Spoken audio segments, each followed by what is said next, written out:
Eu acabei de gravar um vídeo que não faz nenhum sentido, mas agora eu quero falar de alguma coisa que faça mais sentido, sabe? Chegar em uma conclusão, ter um começo, meio e fim, porque eu acho que isso é um bom exercício para treinar o próprio pensamento, sabe?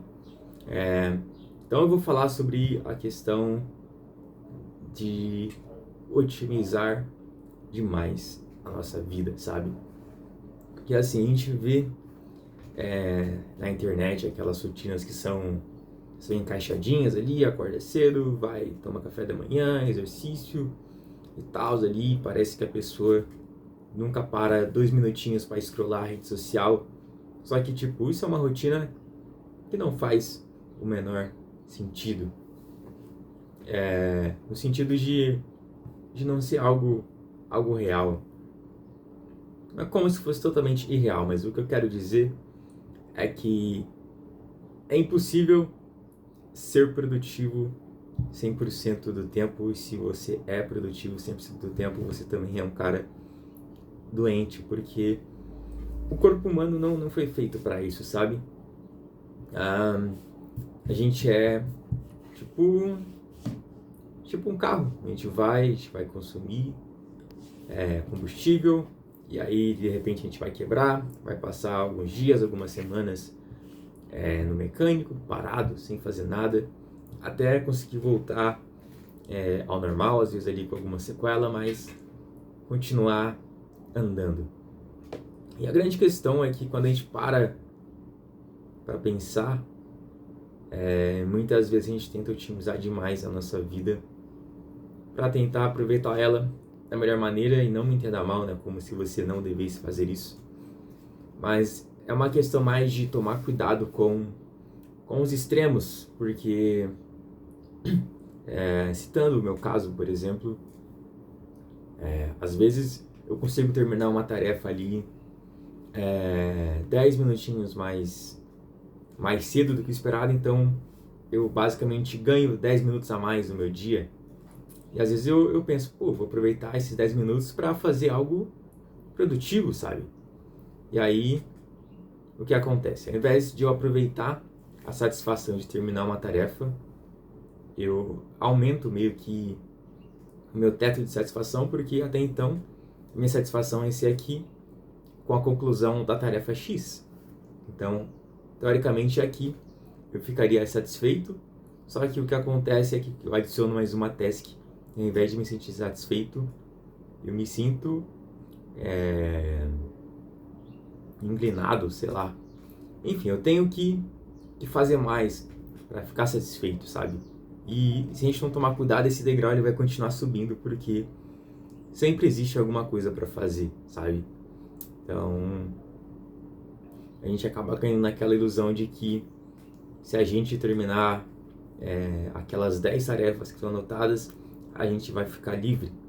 Só que esse estado de estar livre nunca chega, porque sempre existe alguma coisa a mais a se fazer, sabe? Você nunca vai estar livre, sempre vai ter alguma coisa que você esqueceu, que você não vai ter como escapar, você vai ter que fazer, nem que seja de última hora ali, mas você vai ter que fazer uma hora ou outra. E a verdade é que a lista de tarefas nunca vai ser zero, a não ser que você ganhe na loteria e tenha 30 milhões para fazer o que você quiser o dia todo, ou pagar alguém para fazer.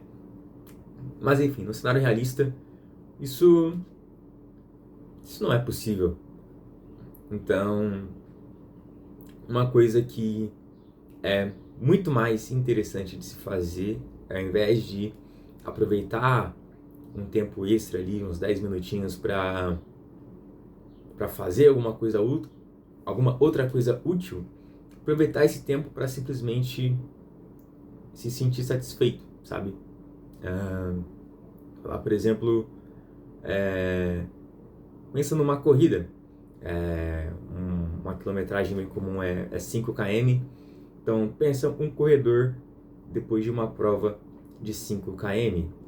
Quando ele termina aqueles 5 km, ele se sente satisfeito por ter concluído aquela prova, sabe? Ele se sentiu satisfeito por ter concluído os 5 km, porque esse era o objetivo final Era esse o objetivo que ele tinha em mente durante toda a corrida. Ele chegou no 5 km, passou a linha de chegada ali no final, ganhou ali uma aguinha, uma fruta, e tem aquela sensação de satisfação por ter concluído aquele trecho, sabe? Dificilmente você vai ver alguém, depois de concluir o trecho da corrida, inventar de correr mais 2 km para aproveitar mais, sabe? Isso, sei lá, deve existir, mas é algo bem raro, porque, cara, você terminou os 5 km, você fica satisfeito, sabe? Você não procura mais, você simplesmente aproveita aquele cansaço, aquela descarga de serotonina. Isso, toma sua aguinha gelada ali, come uma fruta e você simplesmente aproveita a satisfação de ter concluído aquele objetivo. Quando a gente vai para nossas tarefas diárias, não é a mesma coisa que acontece, porque, lógico, tem a cobrança das pessoas lá fora, de trabalho, faculdade, de amigos, família, mas a gente nunca traça, né, o objetivo final ali, nem que seja o objetivo do dia de hoje, sabe? Se eu conseguir bater tal meta, é o suficiente por hoje, sabe? Vai ser como concluir a corrida de 5 km. E a gente vai simplesmente aproveitar a sensação de ter concluído aquele dia. Ao invés de ficar estressado porque você terminou, porque você fez o que era para fazer, só que você inventou de fazer mais coisa e você não conseguiu fazer mais coisa e você ficou estressado porque não terminou o a mais, sabe? Às vezes o seu objetivo alcançado acaba sendo esquecido, né? Porque também tem a questão do eu experiencial e o eu recordativo. Isso tá no livro Rápido e Devagar, eu acho que o autor é o Daniel Kahneman, alguma coisa assim. Ele conta da diferença do eu experiencial e do eu recordativo, que é algo bem mind-blowing de se descobrir.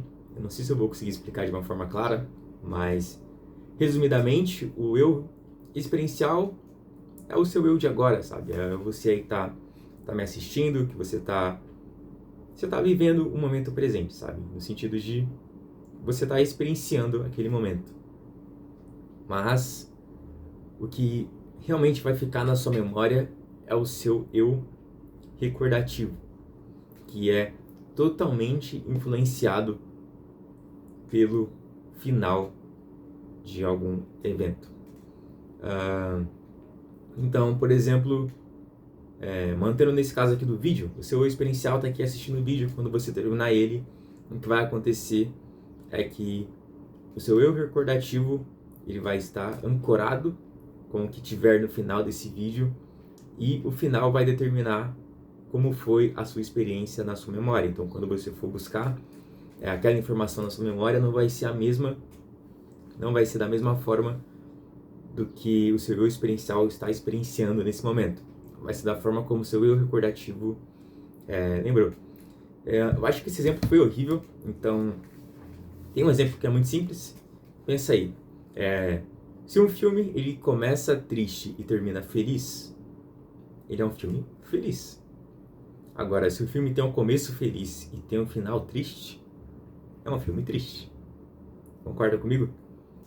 Cara, e a diferença ali é que o peso o peso do final é o que determina como você vai se lembrar de tal evento, sabe? Então eu acho que é isso. Eu realmente esqueci qual era meu ponto recordativo. A questão de atingir os objetivos.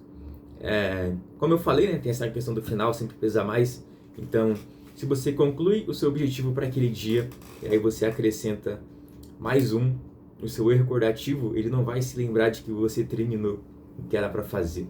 Ele vai se lembrar que você tinha algo a mais para fazer e não terminou. E aí você vai dormir com a sensação de fracasso, mesmo tendo vencido aquela corrida, digamos assim. Então, é isso. Acho que de alguma forma a gente tem que traçar o suficiente, sabe? Traçar a reta final da corrida que se chama hoje.